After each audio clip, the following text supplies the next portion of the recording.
श्रीमद् भागवत गीता द्वितीय अध्याय सांख्य योग।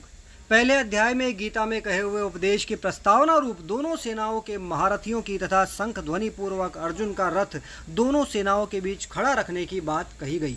बाद में दोनों सेनाओं में खड़े अपने कुटुंबी और स्वजनों को देखकर शोक और मोह के कारण अर्जुन युद्ध करने से रुक गया और अस्त्र शस्त्र छोड़कर विषाद करने बैठ गया। यह बात कहकर उस अध्याय की समाप्ति की। बाद में भगवान श्री कृष्ण ने उन्हें किस प्रकार फिर से युद्ध के लिए तैयार किया, यह सब बताना आवश्यक होने से संजय अर्जुन की स्थिति का वर्णन करते हुए दूसरा अध्याय प्रारंभ करता है।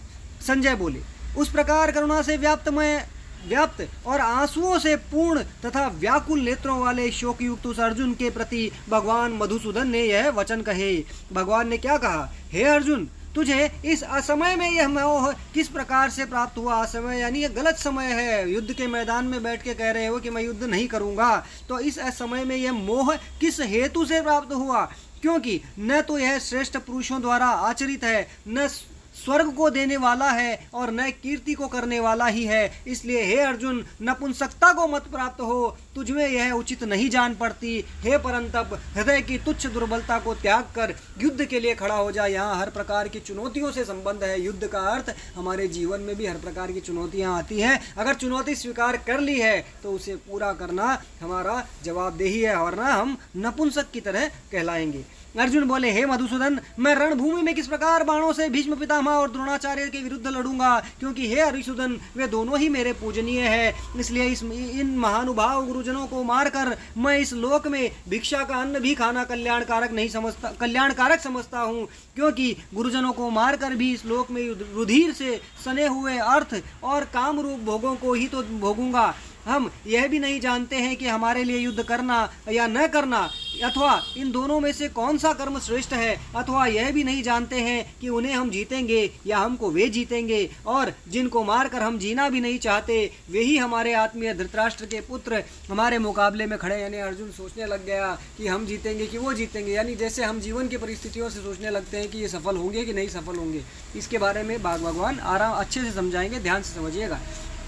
इसलिए कायरता रूप दोष से उपहत हुआ स्वभाव वाला तथा धर्म के विषय में मोहित चित्त हुआ मैं आपसे पूछता हूँ कि जो साधन निश्चय कल्याणकारक हो वह मेरे लिए कहिए। क्योंकि मैं आपका शिष्य हूँ, इसलिए आपके शरण हुए मुझको शिक्षा दीजिए। क्योंकि भूमि में निष्कंटक धन धान्य संपन्न राज्य को और देवताओं के स्वामीपन को प्राप्त होकर भी मैं उस उपाय को नहीं देखता हूँ जो मेरी इंद्रियों को सुखाने वाले शोक को दूर कर सके।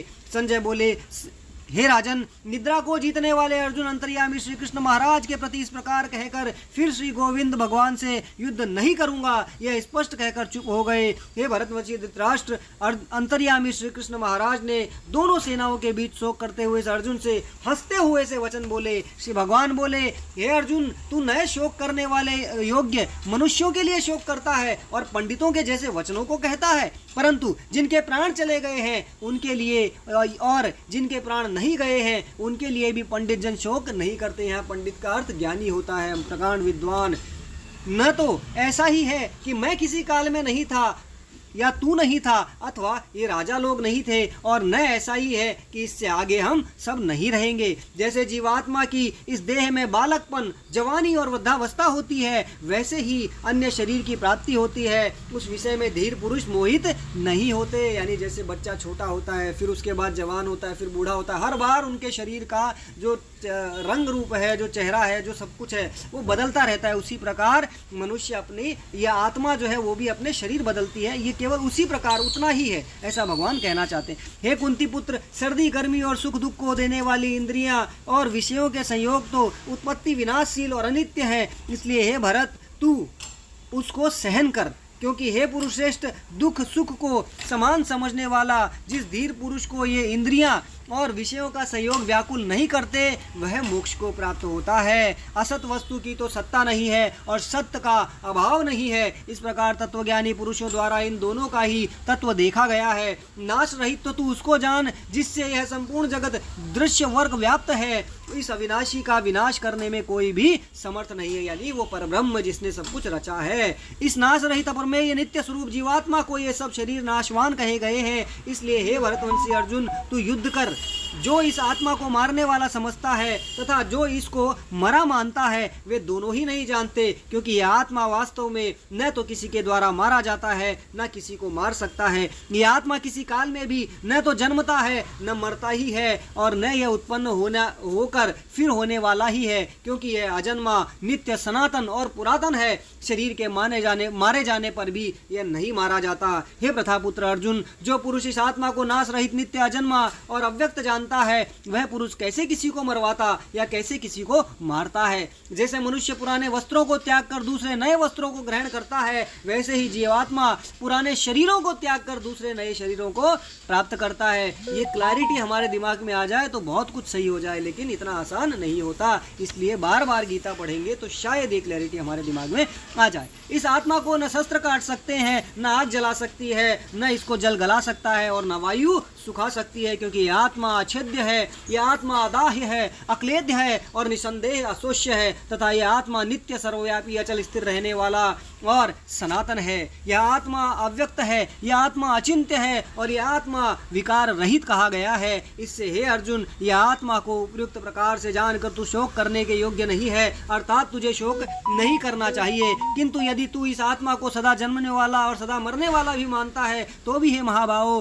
तू इस प्रकार शोक करने के योग्य नहीं है, क्योंकि इस आत्मा के अनुसार, इस मान्यता के अनुसार जन्मे हुए की मृत्यु निश्चित है और मरे हुए का जन्म निश्चित है। इससे भी इस उपाय वाले विषय में तू शोक करने के योग्य नहीं है। हे अर्जुन, संपूर्ण प्राणी जन्म के से पहले अप्रकट थे और मरने के बाद भी अप्रकट हो जाने वाले हैं, केवल बीच में ही प्रकट है। फिर ऐसी स्थिति के लिए क्या शोक करना। कोई एक महापुरुष ही इस आत्मा को आश्चर्य की भांति देखता है, वैसे ही दूसरा कोई महापुरुष ही इस आत्मा, इसके तत्व का आश्चर्य की भांति वर्णन करता है, तथा दूसरा कोई अधिकारी पुरुष ही इसे आश्चर्य की भांति सुनता है और कोई तो सुनकर भी इसको नहीं जानता। हे अर्जुन, यह आत्मा सबके शरीर में सदा ही अवध्य है। इस कारण संपूर्ण प्राणियों के लिए तू शोक करने के योग्य नहीं है, तथा अपने धर्म को देखकर भी तू भय करने योग्य नहीं है, अर्थात तुझे भय नहीं करना चाहिए, क्योंकि क्षत्रिय के लिए धर्मयुक्त युद्ध से बढ़कर दूसरा कोई कल्याणकारी कर्तव्य नहीं है। हे पार्थ, अपने आप प्राप्त हुए इस खुले हुए स्वर्ग के द्वार रूप इस प्रकार के युद्ध को भाग्यशाली क्षत्रिय लोग ही प्राप्त करते हैं। किंतु यदि तू इस धर्मयुक्त युद्ध को नहीं करेगा तो स्वधर्म और कीर्ति को खोकर पाप को प्राप्त होगा, तथा सब लोग तेरी बहुत काल तक रहने वाली अपकीर्ति का भी कथन करेंगे और माननीय पुरुष के लिए अपकीर्ति मरण से भी बढ़कर है। वर्तमान में हम सबकी स्थिति भी ऐसी है, यदि हम समस्याओं से नहीं लड़ेंगे तो हमारा क्या होगा हम समझते हैं। और जिनकी दृष्टि में तू पहले बहुत सम्मानित होकर अब लघुता को प्राप्त होगा, वे महारथी लोग तुझे भय के कारण युद्ध से हटा हुआ मानेंगे। तेरे वैरी लोग तेरे सामर्थ्य की निंदा करते हुए तुझे बहुत से न कहने योग्य वचन भी कहेंगे। उससे अधिक दुख और क्या होगा। या तो तू युद्ध में मारा जाकर स्वर्ग को प्राप्त हो अथवा संग्राम में जीतकर पृथ्वी का राज्य भोगेगा। इस कारण हे अर्जुन, तू युद्ध के लिए निश्चय करके खड़ा हो जा। जय पराजय, लाभ हानि, सुख दुख को समान समझकर उसके बाद युद्ध के लिए तैयार हो जा। इस प्रकार युद्ध करने से तू पाप को प्राप्त नहीं होगा।